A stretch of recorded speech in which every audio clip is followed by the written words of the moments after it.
Welcome to Ganapathi Institute Kakinada YouTube channel. ఇప్పుడు వరకు ఎవరైనా ఈ యూట్యూబ్ ఛానల్ని సబ్స్క్రైబ్ చేసుకున్నట్లయితే వెంటనే సబ్స్క్రైబ్ చేసుకోండి.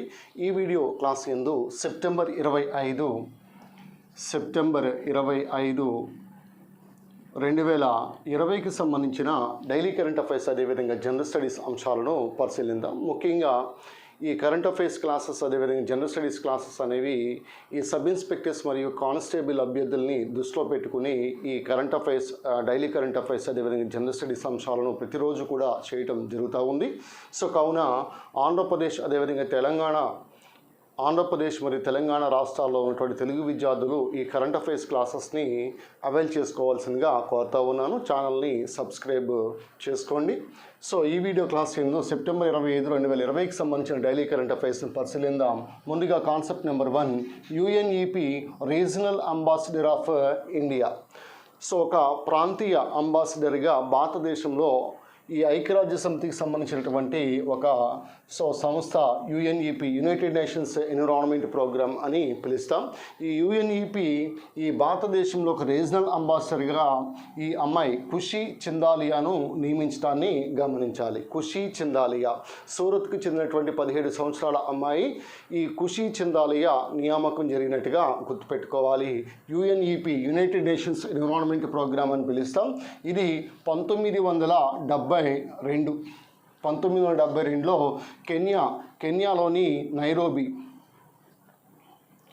కెన్యాలోని నైరోబీలో దీన్ని ఏర్పాటు చేయడాన్ని గమనించాలి.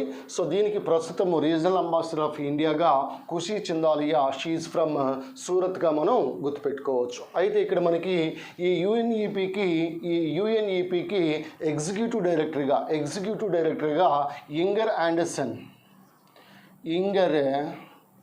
ఆండర్సన్ డెన్మార్క్ చెందినటువంటి మహిళ. ఈ ఇంగర్ ఆండర్సన్ ప్రస్తుతం ఎగ్జిక్యూటివ్ డైరెక్టర్గా ఈ యుఎన్ఈపికి పనిచేయడాన్ని గమనించాలి. సో మొత్తానికి డెన్మార్క్ చెందినటువంటి మహిళగా గుర్తుపెట్టుకోవచ్చు, ఇంగర్ ఆండర్సన్ అని పిలుస్తాం. సో కావున ఇక్కడ యుఎన్ఈపి అనేసరికి 1972 ముఖ్యంగా జూన్ 5వ తారీఖున ఈ సంస్థను ఏర్పాటు చేయడం జరిగింది. ఈ కెన్యాలోని నైరోబీలో జూన్ 5 మనకి ప్రపంచ పర్యావరణ దినోత్సవంగా మనం జూన్ 5వ తారీఖున జరుపుకోవడం కూడా మనకు తెలిసిందే. వరల్డ్ ఎన్విరాన్మెంటల్ డే అని పిలుస్తాం. సో ఇది మనకి ఈ యుఎన్ఈపికి సంబంధించి. అదేవిధంగా యుఎన్ఈపి రీజనల్ అంబాసిడర్ ఆఫ్ ఇండియాగా నియమించబడింది ఖుషీ చిందాలియా. షీఈస్ ఫ్రమ్ సూరత్ని మనం టెక్స్టైల్ సిటీ ఆఫ్ ఇండియా అని పిలుస్తాం, డైమండ్ సిటీ ఆఫ్ ఇండియా అని కూడా పిలుస్తాం. సూరత్ మనకు తెలిసిందే, గుజరాత్ రాష్ట్రం. అయితే ఇక్కడ మనకి ఇటీవల కాలంలో భారతదేశం నుంచి 2 పేర్లు మనకి తరచుగా వినిపిస్తూ ఉన్నాయి. సో ఆ 2 పేర్లు, ఒకటి అర్చనా సోరంగ్,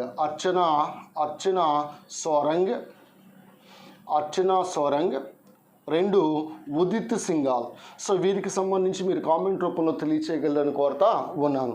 సో వీరు ఏ విధంగా నియమించబడ్డారో ఈ పర్యావరణానికి సంబంధించి ఈ అర్చనా సోరంగ్ అదేవిధంగా ఉదిత్ సింఘాల్, సో వీరికి సంబంధించి మీరు కామెంట్ రూపంలో ఒక సెంటెన్స్ రూపంలో మీరు తెలియచేయగలరని కోరుతా ఉన్నాను. 1 is Archana Sorang and second 1 is Udit Singhal. This is about UNEP regional ambassador of India. Next concept number 2, HDFC life. జనరల్గా ఇన్సూరెన్స్కి సంబంధించి కానీ లేదా ఇతర రకాలైనటువంటి కార్యక్రమాలకు సంబంధించి హెచ్డిఎఫ్సి యొక్క విభాగము హెచ్డిఎఫ్సి లైఫ్. దీనికి ఎండి మరియు సిఇఓగా విభా పదాల్కర్ అనేటువంటి మహిళను గుర్తుపెట్టుకోవాలి. So right now MD and CEO of HDFC life is Vibha Padalkar. అయితే మనకి హెచ్డిఎఫ్సి బ్యాంక్ యొక్క ఎండి మరియు సిఇఓగా ఇటీవల కాలంలో శశిధర్ జగదీశన్ నియామకం జరిగినట్టుగా గుర్తుపెట్టుకోవాలి. ఆదిత్యపూరి స్థానంలో ఈ శశిధర్ జగదీశన్ రావడాన్ని గమనించాలి. Very very important. నెక్స్ట్ మోక్ష కలశ యోజన 2020. సో ఈ మోక్ష కలశ యోజన అనేటువంటి ఒక పథకాన్ని, ఈ కార్యక్రమాన్ని రాజస్థాన్ ప్రభుత్వం తీసుకురావడం జరిగింది. ఇది ముఖ్యంగా ఒక కుటుంబంలో ఇద్దరు వ్యక్తులకి సో ఆ కుటుంబంలో చనిపోయినటువంటి వ్యక్తుల యొక్క చితాభస్మాన్ని గంగా నదిలో, ముఖ్యంగా హరిద్వార్లోని గంగా నదిలో కలపడం కోసం ఒక కుటుంబంలో 2 వ్యక్తులకి అవకాశం కల్పిస్తారు. బస్సు ట్రావెల్ అనేది ఉచితంగా కల్పించే కార్యక్రమం. దీన్ని స్టార్ట్ చేసింది రాజస్థాన్ ప్రభుత్వంగా గుర్తుపెట్టుకోవచ్చు. రాజస్థాన్ యొక్క ముఖ్యమంత్రి అశోక్ గెహ్లాట్, రాజస్థాన్ యొక్క గవర్నర్ కల్రాజ్ మిశ్రా. మోక్ష కలశ Yojana. Next CPCB, centre pollution control board అని పిలుస్తాం. దీని యొక్క 46th ఫౌండేషన్ డే. సో దీన్ని మనం సెప్టెంబర్ 22వ తారీఖున జరుపుకుంటాం. ఇటీవల కాలంలో ఈ సెంట్రల్ పొల్యూషన్ కంట్రోల్ బోర్డు 46వ ఫౌండేషన్ డేని సెప్టెంబర్ 22వ తారీఖున జరుపుకోవడాన్ని గమనించాలి. సో ఇది ఏర్పాటు 1974 సెప్టెంబర్ 22వ తారీఖున ఈ సిపిసిబిని ఢిల్లీ ప్రధాన కార్యాలయంగా సో దీన్ని ఏర్పాటు చేయడాన్ని గమనించాలి. ప్రస్తుతం దీనికి యాక్టింగ్ చైర్మన్గా, మధ్యంతర చైర్మన్గా శివదాస్ మీనన్ ప్రస్తుతం దీనికి చైర్మన్గా, యాక్టింగ్ చైర్మన్గా వ్యవహరిస్తూ ఉన్నారు. సెంట్రల్ పొల్యూషన్ కంట్రోల్ బోర్డ్ అని పిలుస్తాం. 1974 గుర్తుపెట్టుకోవాలి, న్యూఢిల్లీ గుర్తుపెట్టుకోవాలి. సెప్టెంబర్ 22వ తారీఖున ఈ సిపిసిబిని ఏర్పాటు చేయడం జరిగింది. అయితే మనకి ఈ 1974 అనేసరికి వెంటనే గుర్తుకొచ్చేది మనకి నీటి కాలుష్య చట్టం, వాటర్ పొల్యూషన్ యాక్ట్. మరి ఎయిర్ పొల్యూషన్ యాక్ట్ అయితే 1981 అని చెప్తాం. అదేవిధంగా ఈపీఏ, ఎన్విరాన్మెంటల్ ప్రొటెక్షన్ యాక్ట్ అయితే 1986 అని చెప్తాం. సో ఇవన్నీ కూడా మనకి తెలిసినవే. పర్యావరణ పరిరక్షణ చట్టం 1986. నెక్స్ట్ వాయు కాలుష్య చట్టము 1981, నీటి కాలుష్య చట్టం 1974, సిపిసిబి ఇది కూడా 1974. CPCB 46th foundation day September 22 దీన్ని నెలకొల్పడం జరిగింది 1974లో గుర్తుపెట్టుకోవాలి. Right now acting chairman is Shivadas Menon. Next ఈ మాలి దేశం యొక్క ప్రెసిడెంట్ మరియు ప్రధాని ఇద్దరు కూడా రాజీనామా చేయటం ఇటీవల కాలంలో మనం చూసాం. ఈ సైనికులు ఈ సోల్జర్స్ అందరూ కూడా సామూహికంగా ముట్టడించడంతో వీళ్ళు పదవి నుంచి రాజీనామా చేయటం జరిగింది. సో అయితే ఇక్కడ మాలి మాజీ అధ్యక్షుడు ఇబ్రహీం బౌబాకర్ కీతా ప్రస్తుతం ఇంటరిమ్ ప్రెసిడెంట్గా బాహ్ ఎండా అనేవాడు మాలి యొక్క ఇంటరిమ్ ప్రెసిడెంట్గా ప్రస్తుతం ఈయన పనిచేస్తూ ఉన్నారు. సో బాహ్ ఎండా అనగానే మాలి దేశం గుర్తుపెట్టుకోవాలి. Capital of Mali is Bamako అని పిలుస్తాం. Next first green rated cricket స్టేడియంగా భారతదేశంలో ఉన్నటువంటి మోతేరా క్రికెట్ స్టేడియం. ఇది ప్రపంచంలోని అతిపెద్ద క్రికెట్ స్టేడియం. దీన్ని సర్దార్ వల్లభాయ్ పటేల్ క్రికెట్ స్టేడియం అని పిలుస్తాం. గుజరాత్లోని మోతేరా వద్ద ఉంది. అయితే ఈ ఇండియన్ గ్రీన్ బిల్డింగ్ కౌన్సిల్ ఈ రేటింగ్ని ఇవ్వటం జరిగింది. ముఖ్యంగా ఈ స్టేడియం అనేది దాదాపుగా మనకి వేస్ట్ వాటర్ మేనేజ్మెంట్ కానీ, సో అదేవిధంగా 100% LED దీపాలతో కానీ నడుస్తూ ఉన్నటువంటి స్టేడియం. అందువల్ల దీనికి గ్రీన్ రేటెడ్ క్రికెట్ స్టేడియంగా దీన్ని పేర్కొనడాన్ని గమనించాలి. ఇండియన్ గ్రీన్ బిల్డింగ్ కౌన్సిల్ ఈ రేటింగ్ ఇవ్వడాన్ని గమనించాలి. World's largest cricket stadium is Motera cricket stadium which is also called as Sardar Vallabhbhai Patel cricket stadium. Next అదేవిధంగా ఈ నపూర్ కుల్శ్రేష్ఠ ఈమె ఇండియన్ కోస్ట్ గార్డ్కి first women DIG of Indian coast గార్డ్గా నియమించబడింది. నపూర్ కుల్శ్రేష్ఠగా గుర్తుపెట్టుకోవాలి. మరి ఇండియన్ కోస్ట్ గార్డ్ అనేసరికి మనకు తెలిసిందే. ఈ ఇండియన్ కోస్ట్ గార్డ్ అనేది న్యూఢిల్లీ ప్రధాన కార్యాలయంగా ఉంది. మరి ఇండియన్ కోస్ట్ గార్డ్ ఏ సంవత్సరంలో నెలకొల్పారో మీరు కామెంట్ రూపంలో తెలియచేయండి. ఇండియన్ కోస్ట్ గార్డ్ ప్రస్తుతం దీని యొక్క director general Krishnaswamy Natarajan. Once again first women DIG of Indian coast guards is Nupur Kulshrestha. Right now the Director General of Indian Coast Guard is Krishnaswamy Natarajan. So head quarters of Indian coast guards is New Delhi. ఇది కూడా మనం గుర్తుపెట్టుకోవాలి. అలా Indian coast gourd day అనేది ఫిబ్రవరి 1వ తారీఖున మనం జరుపుకుంటాం. ఇండియన్ కోస్ట్ గార్డ్ డే అనేది జరుపుకుంటాం. ఇండియన్ కోస్ట్ గార్డుని ఏ సంవత్సరంలో నెలకొల్పారో మీరు కామెంట్ రూపంలో తెలియచేయగలరని కోరుతా ఉన్నాను. This is about Indian coast guard Nupur Kulshrestha. Next Australian cricket క్రీడాకారుడు అదేవిధంగా ఈయన టెలివిజన్లో క్రికెట్ వ్యాఖ్యాతగా కూడా చాలా కాలం పాటు పనిచేస్తున్నటువంటి వ్యక్తి డీన్ జోన్స్. ఈయన ముంబైలో చనిపోవడాన్ని గమనించాలి. ఒక రకంగా చెప్పాలి అని అడిగితే ఈ రోజుల్లో మనం క్రికెట్ అనేసరికి ఈ రోజుల్లో మనం చాలా ఎక్కువగా చాలా ఫ్యాషనేట్గా మనం భావిస్తూ ఉన్నాం క్రికెట్. కానీ ఆ రోజుల్లోనే ఈ డీన్ జోన్స్ కొన్ని ప్రత్యేకమైనటువంటి రీతులను క్రికెట్లో ఈయన తీసుకురావడం మనం గమనించాలి. సో నా చిన్నప్పుడు నేను ఎక్కువగా చూసినటువంటి క్రికెట్స్లో బాగా అభిమానించినటువంటి వ్యక్తి డీన్ జోన్స్. ఈ డీన్ జోన్స్ ఆస్ట్రేలియా తరపున ఆస్ట్రేలియా క్రికెట్ మ్యాచ్ జరుగుతూ ఉందంటే నేను తప్పకుండా ఆ మ్యాచ్ని చూసేవాడిని. ఎందుకంటే ఈ డీన్ జోన్స్లో ఉన్నటువంటి ప్రత్యేకత ఏంటని అడిగితే అప్పట్లో సిక్సర్లు కొట్టాలి అని అడిగితే డీన్ జోన్స్ని చూసి ఇప్పుడున్నటువంటి నేటి తరం సిక్సర్లు అనేవి మనకి ఎక్కువగా మనం చూస్తూ ఉన్నాం. ధోని కానీ లేకపోతే డివిలియర్స్ కానీ ఇప్పుడైతే మనం సిక్సర్లో మనం చూస్తూ ఉన్నాం. కానీ ఆ రోజుల్లో ఈ స్టంప్స్ నుంచి ముందుకొచ్చి సిక్స్ కొట్టాలి అంటే ఈ డీన్ జోన్స్. అదేవిధంగా క్రికెట్లో ఎవరైనా ఫస్ట్ రన్ చేసిన తర్వాత సెకండ్ రన్ తీయడానికి చాలా ఇబ్బంది పడుతూ ఉంటారు. కానీ ఆ రోజుల్లోని సెకండ్ రన్ ఎక్కువగా ఆ సెకండ్ రన్ అంటే రన్నింగ్ బిట్వీన్ ది వికెట్స్ ఏ విధంగా చేయాలో కూడా నేర్పినటువంటి వ్యక్తి ఈ డీన్ జోన్స్. ఎందుకంటే మహానుభావుల గురించి మనం చర్చించుకోవాలి. ఎస్పి బాలసుబ్రహ్మణ్యం గారు కూడా ఈరోజే చనిపోవడం జరిగింది. సో ఆయన గురించి కూడా మనం చూద్దాం. సో ఇది డీన్ జోన్స్కి సంబంధించి. ఆస్ట్రేలియా క్రికెట్ క్రీడాకారుడు, టెలివిజన్ వ్యాఖ్యాత, కామెంటేటర్గా కూడా చాలా వివాదాల్లో కూడా ఈయన అప్పుడప్పుడు ఇరుక్కున్న. అషిమామ్లా దక్షిణాఫ్రికా క్రికెట్ ఎవరైతే ఉన్నా ఆయన టెర్రరిస్ట్ అని సంబోధించడం కూడా జరిగింది ఈ డీన్ జోన్స్. ఏమైనప్పటికీ కూడా హ్యాట్స్ ఆఫ్ చెప్పొచ్చు Dean Jones. Next Shekhar Basu, ఈయన కూడా మరణించడం జరిగింది. మాజీ అటామిక్ ఎనర్జీ కమిషన్.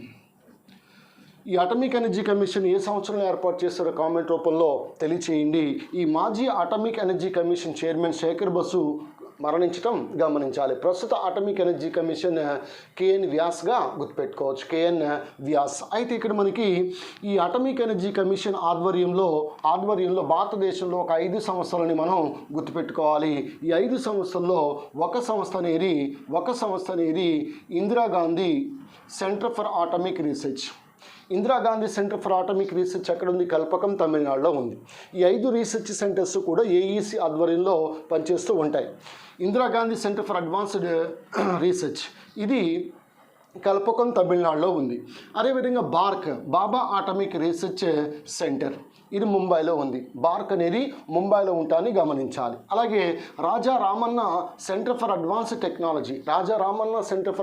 టెక్నాలజీ ఇది ఇండోర్లో ఉంది, ఇండోర్. సో అదేవిధంగా ఈ వేరియబుల్ ఎనర్జీ సైక్లోట్రాన్ సెంటర్ ఇది కోల్కతాలో ఉండటాన్ని గమనించాలి. అదేవిధంగా అటామిక్ మినరల్స్ డైరెక్టరేట్ ఇది హైదరాబాద్లో ఉంది. ఈ 5 పరిశోధనా సంస్థలు ముఖ్యంగా ఏఈసీ కింద పనిచేస్తూ ఉంటాయి. అటామిక్ ఎనర్జీ కమిషన్ అని పిలుస్తాం. ఈ అటామిక్ ఎనర్జీ కమిషన్ ఏ సంవత్సరంలో నెలకొల్పారో మీరు కామెంట్ రూపంలో తెలియచేయండి. అదేవిధంగా ఈ శేఖర్ బస్సు మరొక విషయం కూడా గమనించాలి. భారతదేశ తొలి స్వదేశీ అణు జలంతర్గామి అయినటువంటి ఐఎన్ఎస్ అరిహంత్. ఈ ఐఎన్ఎస్ అరిహంత్లో ఒక సంక్లిష్టమైనటువంటి రియాక్టర్ అభివృద్ధి పరచడంలో ఈయన కీలక పాత్ర వహించడం జరిగింది. శేఖర్ బస్సు ఈయన కన్నుమూయడం జరిగింది కరోనా కారణంగా. Right. So atomic energy commission దీన్ని ఏ సంవత్సరం నెలకొల్పారో మీరు కామెంట్ రూపంలో తెలియచేయగలరని కోరుతా ఉన్నాను. సో ఇది కూడా ఇంపార్టెంట్. వన్స్ అగైన్ ఇక్కడ Indira Gandhi centre for advanced research ఇది Kalpakkam, Bhabha atomic research centre Mumbai. Next Raja Ramanna centre for advanced technology Indore. Next variable energy cyclotron centre which is in Kolkata. Atomic minerals directorate ఇది హైదరాబాద్లో ఉండటాన్ని గమనించాలి. Next MCI medical council of India.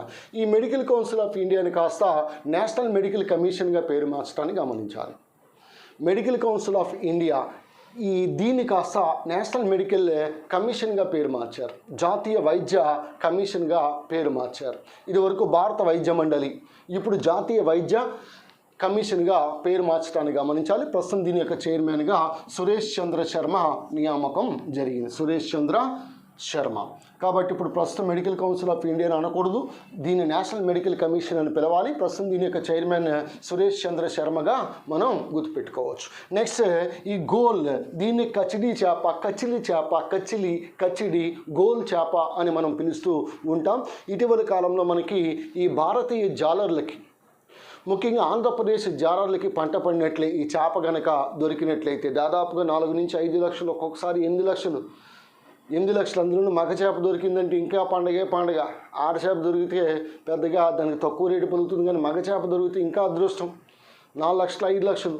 ఎందుకు ఈ చేప అంటే దీనికి మెడిసినల్ వాల్యూ అనేది ఉంది. ఫార్మా రంగంలో ఉపయోగిస్తూ ఉన్నారు. అదేవిధంగా మనకి ఈ బెవరేజెస్ రంగంలో, ముఖ్యంగా ఆల్కహాల్ తయారీలో ఈ చేప యొక్క వాయుకోశం, గాల్ బ్లాడర్ అని పిలుస్తాం.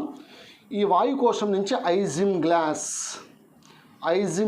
అనేటువంటి పదార్థం లభిస్తుంది. ఈ వాయుకోశం గాల్ బ్లాడర్ చేపలు తేలడానికి ఉపయోగపడుతుంది. ఈ వాయుకోశం అనేది చేపలు తేలడానికి ఉపయోగపడేది వాయుకోశం, ఎయిర్ బ్లాడర్. చేపలు చలించడానికి ఉపయోగపడేవి వాజాలు లేకపోతే ఫిన్స్. చేపల్లో గమనాంగాలు వాజాలు. Locomotor organs in fishes is fins, వాజాలు. వెరాజ్ చేపలు తేలడానికి ముఖ్యంగా ఈ బయాన్సీకి తోడ్పడేది వాయుకోశం లేదంటే ఎయిర్ బ్లాడర్. ఈ వాయుకోశం నుంచి ఐజింగ్ గ్లాస్ అనేటువంటి పదార్థం లభిస్తుంది. ఇది బీర్ మరియు వైన్ ఈ రెండింటిలో క్లియరింగ్ ఏజెంట్గా పనిచేస్తుంది. క్లియర్గా ఉండాలి కదా బీర్, మడ్డుగా కాకుండా. సో క్లియరింగ్ ఏజెంట్గా పనిచేస్తుంది. Very very important examination point of view. Ionising glass ఎగ్జామ్లో ఏ విధంగా అడుగుతాడు? చేపల యొక్క వాయుకోశం నుంచి ఏ పదార్థం లభిస్తుంది? ఐజింగ్ గ్లాస్ యొక్క ఉపయోగం ఏంటి? బీర్ మరియు వైన్ పరిశ్రమలో ముఖ్యంగా క్లియరింగ్ ఏజెంట్గా ఇది ఉపయోగపడుతుంది. ఇది గోల్ చేపగా గుర్తుపెట్టుకోండి, కచిడి చేప అని పిలుస్తాం. ఇటీవల కాలంలో మనకి సీలేరు నదిలో మహసీర్ చేప, దీన్ని టాటార్ అంటారు, గేమింగ్ ఫిష్. ఆట చేప అంటే ఆట ఆడుకునే చేప అని కాదు, జనరల్గా రిక్రియేషన్, చిన్నపిల్లలకి ఇది బాగా ఇష్టమైనటువంటి చేప. ఈ మహసీర్, టాటార్ సీలేరు నదిలో ఇటీవల కాలంలో కనిపించడాన్ని గమనించాలి, ఆంధ్రప్రదేశ్లో సీలేరు నదిలో. Next last but not least SP Balasubrahmanyam. నిజంగా ఈయన గురించి మనం ఎంత తక్కువ మాట్లాడుకుంటే అంతే మంచిదేమో అని అనుకుంటున్నాను నేను. శ్రీపతి పండితారాజ్యులు బాలసుబ్రహ్మణ్యం ఎస్పీ. నాకు ఇప్పటి వరకు కూడా తెలియదు ఎస్పీ అంటే. చనిపోయిన తర్వాత ఈయన ఇంటి పేరు ఏంటి, ఈయన ఏ జిల్లాకి, అంటే జిల్లా ఆల్రెడీ మనకు తెలుసు, నెల్లూరు జిల్లా. ఈయన గురించి సమాచారం మనం బతికి ఉండగా ఎవడు కూడా మనకి ఒక పూలదండ ఎవడు ఏడు, కానీ చనిపోయిన తర్వాత మటుకు ఎక్కువ పువ్వులు మనకు లభిస్తాయి. చెట్ల మీద ఉన్న పువ్వులన్నీ కూడా మన మీదకే వస్తాయి. బతుకున్నప్పుడు ఎవడు కూడా మనల్ని అంతగా పెద్దగా పట్టించుకోరు, కానీ ఆ వ్యక్తి చనిపోయిన తర్వాత ఆ వ్యక్తి యొక్క గొప్పతనం గురించి పొగడటం, బతుకున్నంత కాలం వాడిని మనం పట్టి పీడించి ఏదో ఒక రకంగా వాడికి నీకు శత్రుత్వం ఏమీ లేకపోయినా, వాడి వల్ల నీకేమీ లేకపోయినా వాడి పాట అంటే కూడా ఇష్టపడినటువంటి వ్యక్తులు కూడా ఉంటారు. బాలసుబ్రహ్మణ్యం పాట పాడితే సో ఇప్పుడు నేను క్లాస్ చెప్పినప్పుడు ఆటోమేటిక్గా లైక్ వస్తుంది, డిస్లైక్ వస్తుంది. సో కొంతమంది ఎందుకు ఈ పాటకి లైక్ చేస్తారో డిస్లైక్ చేస్తారో కూడా వాళ్ళకి అర్థం కాదు. సైకోలు కామన్గా ఉంటారు, ఇవన్నీ కూడా కామన్, పెద్దగా మనం పట్టించుకోవాల్సిన పని లేదు. మన మీదకి వేసే రాళ్ళు ఏవైతే ఉన్నాయో వాటిని మనం ఒక బిల్డింగ్ని కట్టుకునే విధంగా మనం తయారవ్వాలి. సో అందువల్ల ఈ వ్యక్తి ఎస్పి బాలసుబ్రహ్మణ్యం చిన్నప్పటి నుంచి బోల్డ్ కష్టాలన్నీ పడి ఒక గాయకుడిగా సినిమా ఇండస్ట్రీలో రాణించాలంటే చాలా విపరీతమైనటువంటి పోటీ ఉంటుంది. తనకన్నా బాగా పాడే వ్యక్తి ఇంకోళ్ళు వచ్చారనుకోండి, ఆయన దగ్గరికి పోతూ ఉంటారు. దాదాపుగా 41,000 పాటలను పాడాడంటే మహానుభావుడు, మనం అర్థం చేసుకోవచ్చు. 41,000 పాటలు 17 భాషల్లో. ఆఖరికి తమిళనాడులో మనకి ఈ బడగా అనేటువంటి ట్రైబ్స్ ఉంటారు. వాళ్ళకి కూడా అర్థమయ్యే విధంగా పాటలు పాడినటువంటి వ్యక్తి. 2001లో ఈయనకి పద్మశ్రీ అవార్డు ఇవ్వడం జరిగింది. 2011లో పద్మభూషణ్ అవార్డు ఇవ్వడం కూడా జరిగింది. చాలా రకాల నంది అవార్డులు కూడా ఎన్నెన్నో వచ్చాయి. మొత్తానికి ఒక పండును చెట్టు నేల విడిచిందంటే నాకు ఈరోజు అర్థమైంది. నిజంగా పండినటువంటి పండుతో సమానమైన ఎప్పుడైనా నిద్ర పట్టకపోయిన సమయంలో చిరంజీవి పాటలు పెట్టుకోవటము, లేకపోతే ఎస్పి బాలసుబ్రహ్మణ్యం పాటలు పెట్టుకోవటము, లేకపోతే ఇళయరాజా పాటలు పెట్టుకోవటము మనం చూస్తూ ఉంటాం. అక్కడ ఇళయరాజా పాడు, చిరంజీవి పాడు, ఆ వెనకాల ప్లేబ్యాక్ సింగర్గా ఉన్న వ్యక్తి ఎస్పి బాలసుబ్రహ్మణ్యం. ఎన్నో పాటలు, చాలా స్ఫూర్తిదాయకమైనటువంటి పాటలు ఈయన యొక్క పాటలు ఉన్నాయి. ఇళయరాజా పాటలు అంటే ఇళయరాజా పాడిన పాటలు కాదు, ఆయన సంగీత కళాకారుడైన. చిరంజీవి పాడినటువంటి పాటలు కాదు, చిరంజీవి పాడితే బాగోదు, ఇళయరాజా పాడితే బాగోదు. మరి అందరి హీరోలు వారి యొక్క వాయిస్కి తగ్గట్టుగా ఈ ఎస్పి బాలసుబ్రహ్మణ్యం నవ్వుతో నా భవిష్యత్. నిజంగా చెప్పాలి అంటే మళ్ళీ ఇలాంటి గాయకుడు ఘంటసాల తర్వాత మళ్ళీ ఇలాంటి గాయకుడు మళ్ళీ పుడతాడంటే యుగ పురుషుడు, యుగానికి ఒక్కడని చెప్పుకోవాలి మనం. ఈయన మరణించినా సరే ఆయన యొక్క జ్ఞాపకాలు ఇంకొక 100 ఏళ్ల పాటు సజీవంగా ఉంటాయి. నిజంగా తెలుగు భాష చాలా అజంతా భాష అని పిలుస్తాం. అమ్మ భాష, చాలా కమ్మనైనటువంటి భాష. ఈ తెలుగు భాష ఈ రోజుల్లో మనం చాలామందికి చిన్నపిల్లలు 6వ తరగతి చదువుతున్నటువంటి ఇంగ్లీష్ మీడియం పిల్లవాడి దగ్గరికి వెళ్ళి ఒరే బయటికి వెళ్ళి పెసలు పట్టారా అంటే పెసలు ఏంటి, మినుములు ఏంటో కూడా వాడికి తెలియదు. వాడికి ఇంగ్లీష్లో గ్రీన్ గ్రామ్ అని చెప్పాలి, బ్లాక్ గ్రామ్ అని చెప్పాలి. ఒకవేళ గ్రీన్ గ్రామ్ బ్లాక్ గ్రామ్ తీసుకురారా బయటికి వెళ్ళంటే వాడికి అర్థం కాదు. పెసలు మినుములు అంటే కూడా అర్థం కాదు వాడికి.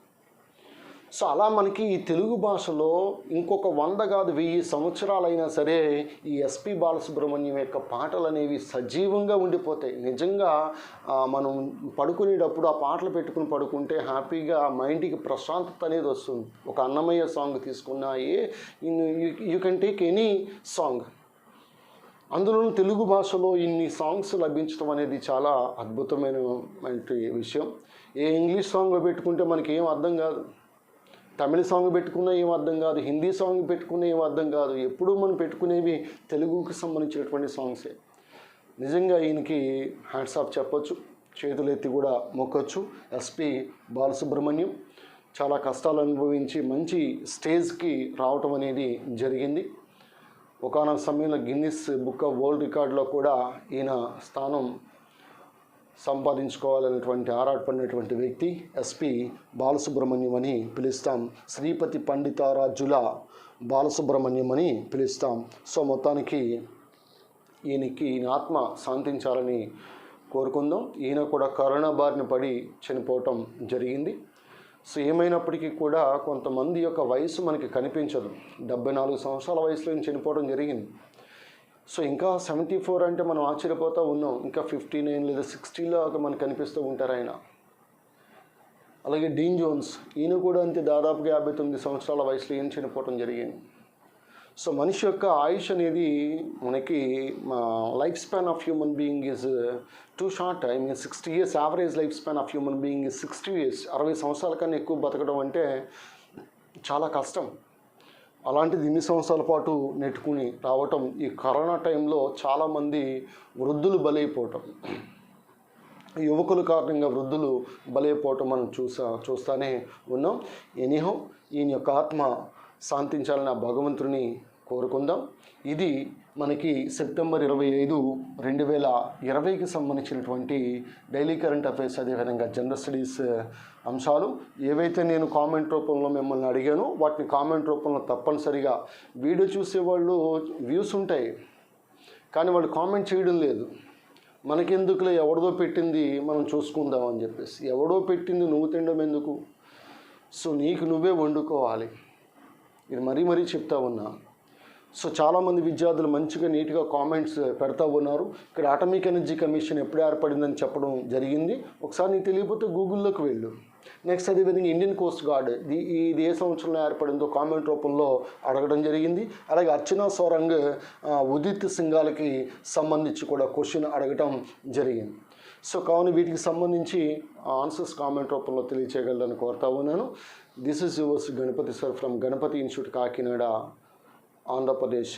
Stay tune. మరొక హాఫ్ అన్ అవర్ లేదా గంటలో మీకు T20 మ్యాచ్ ఇక్కడ స్టార్ట్ అవుతుంది. అక్కడ IPL స్టార్ట్ అవుతుంది, ఇక్కడ T20 మ్యాచ్ స్టార్ట్ అవుతుంది. డైలీ కరెంట్ అఫైర్స్కి సంబంధించి 20 క్వశ్చన్స్ మీకు ఇవ్వడం జరుగుతూ ఉంది. ఆ చెప్పే సమయంలోనే మీరు ఆన్సర్ కూడా వెంటనే మీకు స్ట్రైక్ అవుట్ అవుతూ ఉంటుంది, వాటి అనాలిసిస్ కూడా ఇవ్వటం జరుగుతూ ఉంది. దయచేసి దాన్ని కూడా ఫాలో అవుతారని కోరుకుంటూ ఎప్పుడూ మీ విజయాన్ని కోరుకునే మీ కుటుంబ సభ్యుడు మీ అన్నయ్య Ganapathi sir from Ganapathi Academy Kakinada, Andhra Pradesh. Thank you and all the best.